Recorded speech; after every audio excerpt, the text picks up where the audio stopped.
Hey, what's hip and happening? I'm Penrost776. We're looking at Pirate Banners today. How do I know it's a pirate banner? It was on the Feh Pass. Also, avast, you landlubbers. That's how you know it's pirate time. We also know the units, but there's still some things to be surprised by, because we still don't know weapons and things. By the way, here's Surtr. I love this example of what we'll call titty equality. This guy has huge titties. Gotta appreciate that. And let's look at his kit starting out here with the Seasail Lance. Surtr is an armor, of course. He's an armored lance unit. You can tell it says Lance right there. Accelerates special trigger, cooldown count -1. If foe initiates combat or if foe's HP is greater than or equal to 75% at start of combat, inflicts attack defense -6 on foe during combat, and also if foe can make a follow-up attack, reduces damage from foe's first attack during combat by 75%. That sounds awfully similar to what Gustav had. Actually, let me check Gustav's axe real quick. Let me read this out. Accelerate special trigger, cooldown count -1 if foe initiates combat or if foe's HP is greater than or equal to 75 at start of combat, inflicts attack defense -6 on foe during combat, and also if foe can make a follow-up attack, reduces damage from foe's first attack during combat by 75%. Wait a second, these aren't just like Gustav's effects, these are Gustav's effects. So Surtr is Gustav, I guess, in disguise, wearing a pirate outfit. Sure, why not? With a special, bonfire, boosts damage by 50% of units' defense. Normally I wouldn't really comment on this, but it's Surtr. He's the flame man, the big flamey flame man. Of course he has bonfire. Also his defense is probably huge. Right, in the A slot, defense res ideal. It's another ideal skill. It's defense res. Okay, +7 if you're at 100% or if you've got a bonus. +9 if you've got both. As far as ideal skills go, something with defense and res is probably the ideal skill, because that's what's helping you keep your HP all the way up at 100%, right? In the B slot, Crafty Fighter free, again a very tanky thing. This is the version of Vengeful Fighter that has guard instead of special acceleration. And in the C slot, a PRF C slot here, Surtr's Portent. At start of turn, if unit is within 4 spaces of a foe, inflicts attack speed defense res -5 on closest foes during their next actions, and grants attack speed defense res +5 to unit for 1 turn. So original Surtr had a skill called Surtr's Menace, which was like this but a threaten. Surtr's Portent is Surtr's Menace, but actually a menace skill. Let that sink in for a moment. So we're expecting a very tanky, very solid, probably very min-maxed armored lance unit here. I mean, regular Surtr was like the face of min-maxing before they built even more min-maxed units. So Pirate Surtr we can expect to be pretty similar, and with his weapon being just like Gustav, he's obviously a very strong save candidate. Near save, of course, very strong, but also he has the forbidden tech, right? Fast save. Run him, or Gustav as well, but run Surtr, because Surtr's right here in front of us, with fast save, distant defense 4, and in the S slot, you put deflect magic or deflect missile, and you're reducing damage from foe's first attack by 75%, and all of foe's other attacks by 80%. Even if you get quadded, you're taking less damage than you would have taken from one single attack normally. That's pretty good, right? That's a pretty crazy build. Surely I'm not the only person who's thought of this, right? Obviously you don't get to counterattack, but who cares about counterattacking when you can just tank everything? Kill them on your turn with your other units. That's what saves are for, right? So anyway, I think Surtr definitely a very strong, like, armored tank ball thing. Actually, Surtr's Portent works very well with the ideal as well, because it puts bonuses on him. That's another nice bonus. Let's keep going, shall we?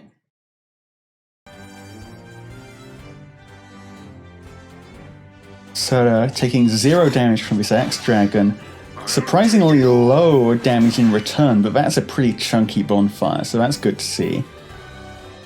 Here we've got our second pirate, Naesala. Hopefully a flying red beast. Oh, I love how smug Naesala is.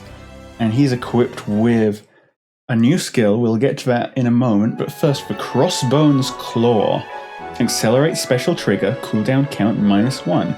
If unit is not adjacent to an ally, inflicts speed defense on foe -6, and neutralizes effect that prevent unit's follow-up attacks during combat. If unit is not adjacent to an ally and unit initiates combat while transformed, unit can make a follow-up attack before foe can counterattack.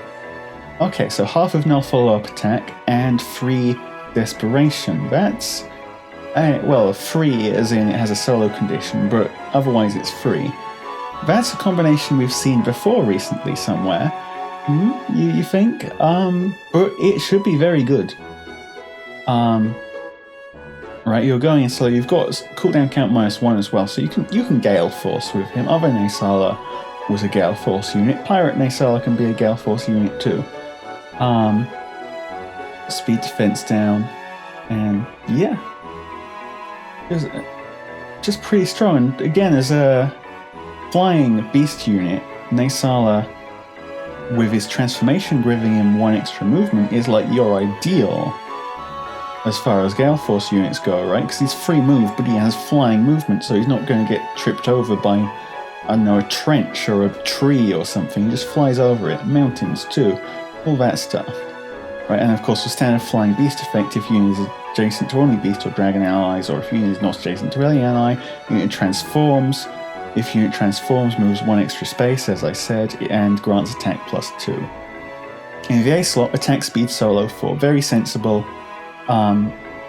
He already has those solo conditions, and really attack and speed are the only things he cares about, right? Because he's got that desperation, he's hitting twice, and then the counterattacks are coming in.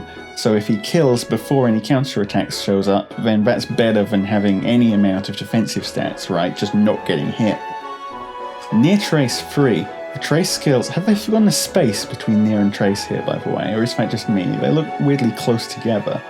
But yeah, the Trace skills, Canto, and again reducing speed and defense. Defense for dealing more damage, and speed for making sure he gets that double, although I expect he's already blisteringly fast anyway. And now for the new C-slot skill, it is Stall Ploy 3. At the start of turn, inflicts stall on foes in cardinal directions with HP less than unit's HP. I don't know how high his HP is actually going to be, I guess we'll see in a moment. But what does stall do? Stall, if unit can move 1 extra space, converts that effect into restricts movement to 1 space through its next action. So this, then, I suppose, is the counter to Legendary Sigurd. And maybe a few other things, but really it's just Legendary Sigurd, right? You set your Naesala or whatever unit you've put Stall Ploy on, don't know who it's going to be inheritable by. If it's flyers, then I mean, maybe put it on Bridal Fjorm, maybe put it on a Versa, so that you're definitely meeting that HP condition, right? But whoever can use it, put it on them. And then Legendary Sigurd has just naturally 1 extra space of movement. Let's turn that into only moving 1 space. That's cool, right? Now he can't run all the way down here and antagonize us at the bottom of the screen. I like that. Well, I mean, I don't like that because I'm running Legendary Sigurd on one of my defenses, but I guess I'll have to redesign that in the near future. Huh? And for other things as well, this works with probably a net, probably your armor teams that are using things like, oh, I don't know, March, Stride.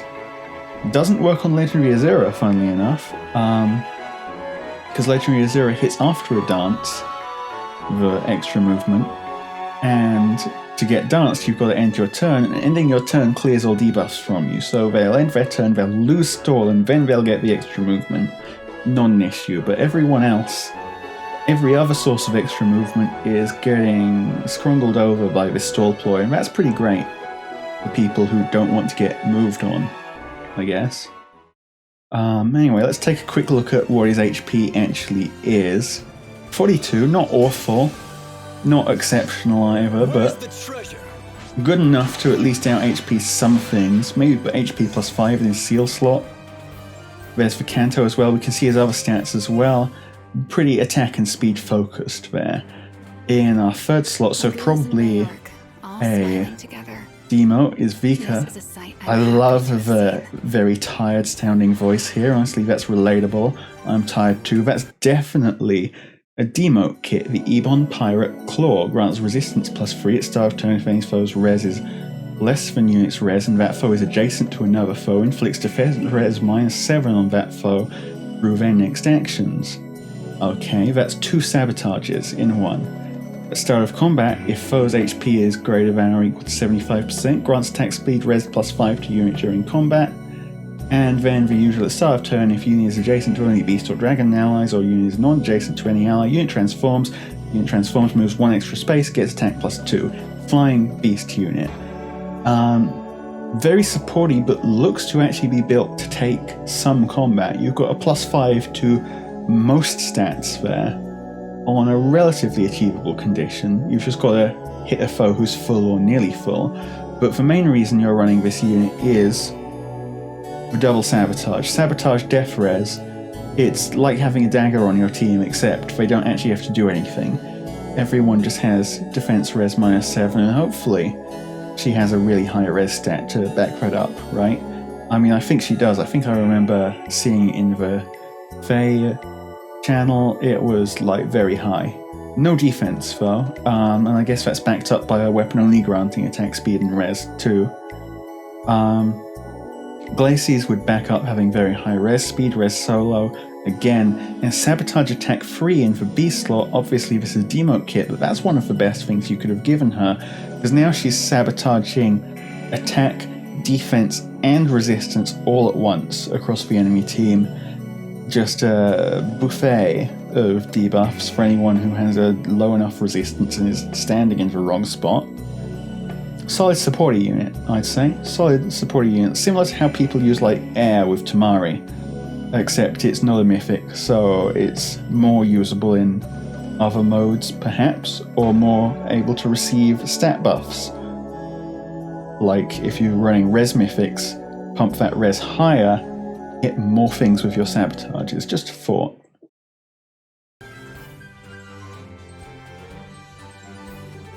There she goes, transforming into a bird, as one does. Don't value your life. Even the crit lines have that voice, I really like it. And here is our duo unit, Hinoka and Camilla. Camilla has how many ults now? Interestingly enough, they're a green flying bow. Green bows have kind of been left behind by other bow colors, except maybe red bows, which are even more. And they have the mermaid bow. This is an effective against flying and armored foes, taking that from Hinoka. Hinoka's bow also effective against armored, grants attack plus 3. At start of combat, his unit HP is greater than or equal to 25%, grants attack speed plus 6 to unit during combat, and calculates damage using the lower of foe's defense or res. And also, if unit initiates combat, unit speed is greater than foe's speed, and unit has weapon triangle advantage, unit attacks twice. Okay, so a very conditional brave effect there. But it's a brave adaptive damage with plus 6 to attack and speed and dual effectiveness. Interesting. Very interesting. My first thought here is, oh, this is the save killer, this is the Hector killer, but actually this probably isn't specifically the Hector killer, because Hector is immune to the armored effectiveness, and Hector is also probably going to be immune to the adaptive damage as well, because Hector likes to run Mystic Boost, right, for that 6 extra healing after combat. So take that away and you've just got a kind of fancy green Brave Bow, which is still very good, but not quite maybe as good. Plus, although you're initiating combat and attacking twice, you're not actually pairing that up with null follow-up, at least not here. Maybe it's in the duo skill. So actually it being a brave bow isn't really helping that much either compared to just a regular green bow with null follow-up, something like Shamir. So maybe not the Hexakiller, right? But this probably does kill something. It probably kills Surtr, for instance, right? Surtr does not have armored effectiveness negation, so just hit him very hard, right? Harsh Command Plus. Harsh Command Plus is definitely a skill. Neutralizing penalties is probably only going to get better as the range of horrifying penalties that units can put on you goes up and up, but in your hands, you probably still prefer just having, you know, movement assists to deal with this sort of thing, or dances, because you know what else neutralizes all your penalties? Ending the turn, and then getting danced. Turns them all off. You're penalty free again. Aside from that, attack speed push 4. Very standard skill, but good. It's good. Attack speed plus 7 so long as you're above 25%. Same condition as for weapon. And deals 5 damage after combat. Useful for setting up things like, oh, I know, Wings of Mercy. Everyone loves Wings of Mercy, right? Far Trace free. Canto, and inflicts speed res -3 on foe during combat. The speed res is interesting because you're obviously, due to the adaptive damage, relying on the foe having lower resistance than defense, and they're leaning fully into this. And at the bottom there, the very meme Rhine skill, defense res Rhine free. And this, again, suits them because they have adaptive damage, but it's also, like, as far as Reigns go, it's probably the one that's most useful as like a team support skill as well, because you can just go in there and now you're reducing both defense and resistance for your whole team. It inflicts defense resistance -4 on foes within 2 spaces during combat. That's during anyone's combat, even the rest of your team, right?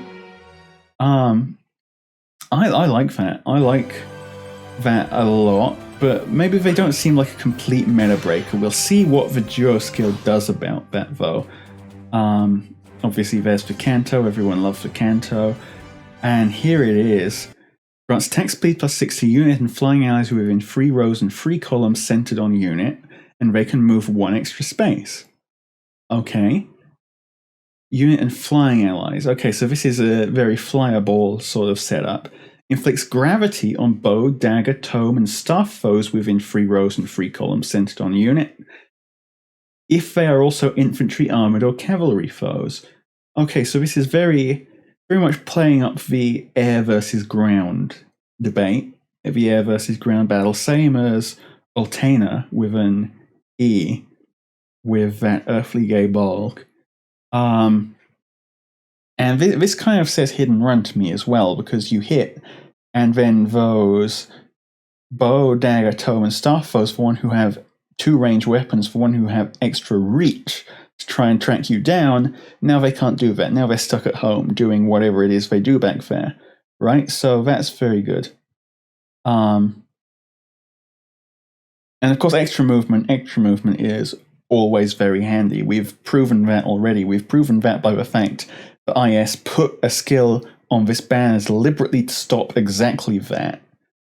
Sure. Let's take a look at in action, I guess. Yep, there's the button. There's the range. Hang on a second. Really? Just pause for a moment. It's hitting that guy up there. It said within 3 rows and 3 columns, so I was expecting a box around them that's 3 across and 3 tall, because, I mean, that's what 3 rows and 3 columns normally means, but in this case, I guess instead of 3 rows and 3 columns, it's actually 3 rows or 3 columns, for logical or. Non-exclusive or, obviously, so that's a bit of a difference from normal, but I can get behind that, honestly. That makes them a lot more useful than I had been expecting. when I read that skill. So good for you. And yeah, they're probably going to do something with that extra movement now. Yeah, there you go. Let's use our effective damage against this armor. How effective is it? On a scale from 1 to 100? 123. That's very effective. And obviously the story, and here's the best part. There's going to be a Tempest trial. You see who that Tempest trial unit is? It's Lithis. This is Thracia 776 representation. Finally, it's not Reinhardt for once. It's Lithis. It's Lithis, the real pirate, the person on this banner, this pirate banner, who is actually a pirate. None of these other people are pirates. Lithis is the only proper pirate here. I don't care if he sucks. He's Lithis. Everyone loves Lithis. If you don't love Lithis, then what are you doing wrong with your life, okay? But yeah, there he is. There's my boy. And yeah, we can confirm Vika is for 4-star focus. There are the banner dates. Cool, I guess. Not so much for surprise this time, but, you know, it doesn't always have to be a surprise. I've been Penrost776, and thank you very much for watching.